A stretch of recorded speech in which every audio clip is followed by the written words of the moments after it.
What's up, guys? This is the Hammerhead with Kudo Gaming. Today I'm going to be talking about the top 10 favorite Pokemon of Generation 1. I always loved Generation 1. It got me started on Pokemon, and currently I'm reworking through the games. And I thought, I'll just go through my top 10 favorites with you. I will get to top 10s on the other generations in future videos, but right now we're just focusing on Generation 1. And these aren't necessarily the strongest Pokemon, these aren't necessarily the coolest looking Pokemon, they're just my personal favorites. And if you have anything else to say, you can leave it in the comments below. Tell me what you think. Okay, here we go. Number 10.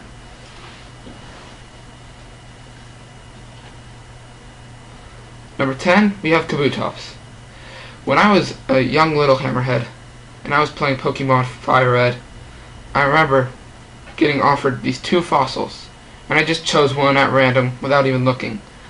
And then when I finally got it to turn into a Pokemon, it turned into Kabuto, a little shell-like Pokemon with little eyes, and I'm like, oh, this is lame.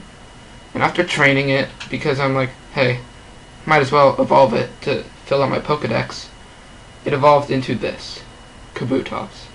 This thrashing, slashing, killing machine. This thing I kept till the Elite Four. I was so impressed with this design. It has blades for arms, looks like it's kind of got a six-pack, which I always thought was kind of goofy, and it has spikes on its back. It's a really strong Pokemon to use in battle because it has rock and water types moves. And it has many moves, it has wide moves. I'm sorry for saying moves so much. It's just so cool looking, I always thought. And its head shaped like a croissant, which I always thought was goofy. Number 9. Okay, who didn't see this one coming? I got Pikachu up in this list.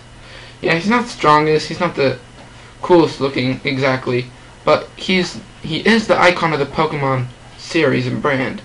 So I gotta put him on this list because he's really what got it all started for all the Pokemon fans out there. So kudos to you, Pikachu. In the show, he was always a popular character because he was in every episode. And he was Ash Ketchum's go-to guy, or should I say go-to Pokemon. And he was in every episode. He was overpowered, I think, but because in the games he wasn't exactly too strong, but whatever floats Pokemon's boat floats their boat. Number 8. Gengar. Okay, I'm gonna admit, this guy's kind of a creep. His eyes look so angry. You'd think there'd be some angry, frowny face under, but no. He has a Listerine, pure white smile. What? So weird. And something that shape you'd think would be a little less menacing, you know, like maybe Clefable. That's similar in shape. But no, they gave it this creepy guy. In the show, he's always been kind of a creep. Never wanted to get too close to Ash, Misty, and the gang. But he always was very strong in the games, and I chose to catch him, and I kept him for a while. Had him beat a few gyms for me, and then I eventually put him in the PC because I thought it was a little creepy that this ghost dude was just looking at me. Number 7. Taking the number 7 spot, we have the Evolution Jolteon. In the original Fire Red games and Leaf Green games, you got an Eevee, and you could choose to evolve him or her into one of 3 Pokemon. Jolteon the electric, Flareon the fire, and Vaporeon the water. I chose Jolteon because at the time I was lacking electric Pokemon, and I had a Blastoise with me at the time, and I had a Magmar with me, but I didn't get this Thunderstone until later in the game, so I chose Jolteon. And I was impressed. It always got the first attack in because it was so fast. Its attack speed is 130. 130 speed. That's crazy. It was one of the fastest Generation 1 Pokemon. So yeah, I always thought it was really cool. In the show, he was kind of made rare appearances, but when he ever was there, he made them count. And I always remember them, and they are true to my heart. Number 6. Number 6, we have Cloister. Cloister just looks so cool. He looks like something you'd take into battle with you. When I was little, I always thought those little pokey things were cannons. Like covered up cannons or something. And his face always intrigued me because I always thought it was shadowed over. Like the lighting was bad or something. And I always thought it was such a disturbing face would be under that shadow. But no, it's just a black pearl with eyes and a three-tooth grin. In the show, like Jolteon, he didn't get a lot of showtime.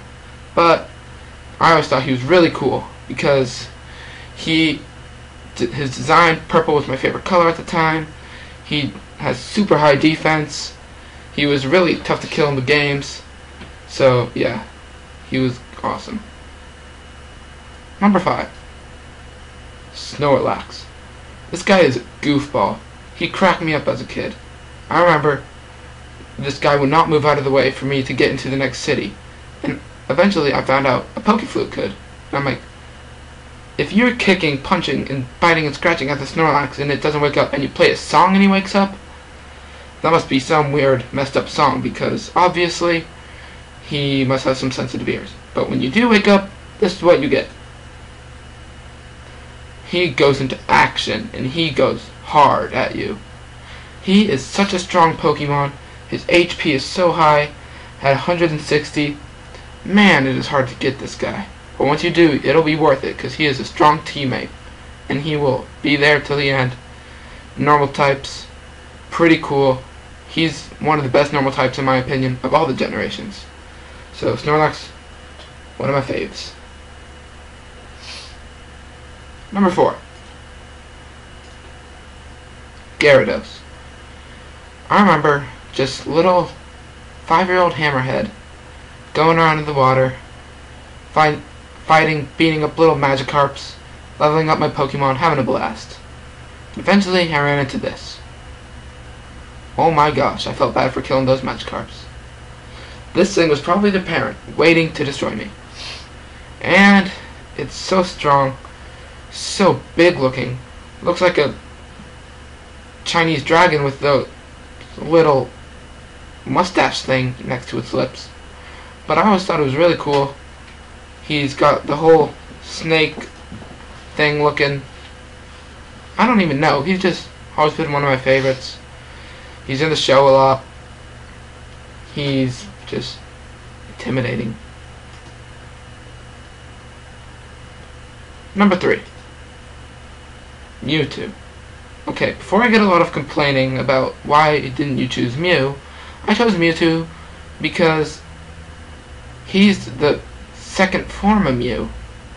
I always thought he was the better version of Mew because, first of all, when I got Super Smash Bros. Melee and you could play as Mewtwo, I beasted it up with this guy because he was able to use Pokemon moves from the actual show, which I thought was awesome. The Pokemon movie, he was so menacing and intimidating that at the end he turned out to have an epiphany and love the human race.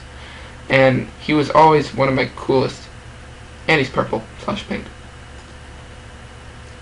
Numero dos, Arcanine. This guy looks like a tiger dog. A tiger dog. I mean, just look at him. Tiger stripes, dog structure. And he's a fire type. Whoa, that's cool. In the Pokédex entries in all the games, it usually mentions something about him being loyal or respectful. Not respect-worthy, that's not a word. That's bad grammar. But he's always, in the shows, Nurse Joy... Man, not Nurse Joy. Officer Jenny's right-hand Pokemon. And he's always one of the coolest guys. He was originally going to be a legendary Pokemon, but they decided to go with Moltres instead of him. But he kept all of his stats as a legendary. So he's one of the strongest Pokemon, fire Pokemon, in Pokemon history. And now, the moment you've all been waiting for. Number 1. My favorite Pokemon of Generation 1 is Blastoise. Blastoise has always had a special connection with me because when I first got the game Fire Red, and I had the choice of 3 Pokemon: Charmander, Bulbasaur, and Squirtle. I knew I was choosing Squirtle immediately because I was a little minnow when I was a kid. I loved to swim, so I thought, hey, might as well get a Pokemon that likes the same thing. So I got Squirtle. And your first Pokemon you share a special bond with, because Blastoise, he was my man. He was always the first one to go out into battle, and usually the last one to come out too. Whether we won or lost, Blastoise was always there by my side. And in the shows, when Blastoise appears, he is so strong, so respected by all the trainers, and just so loved by everyone, including me. So Blastoise is my #1 pick for the Generation 1 Pokemon. Okay guys, hope you enjoyed this top 10 list.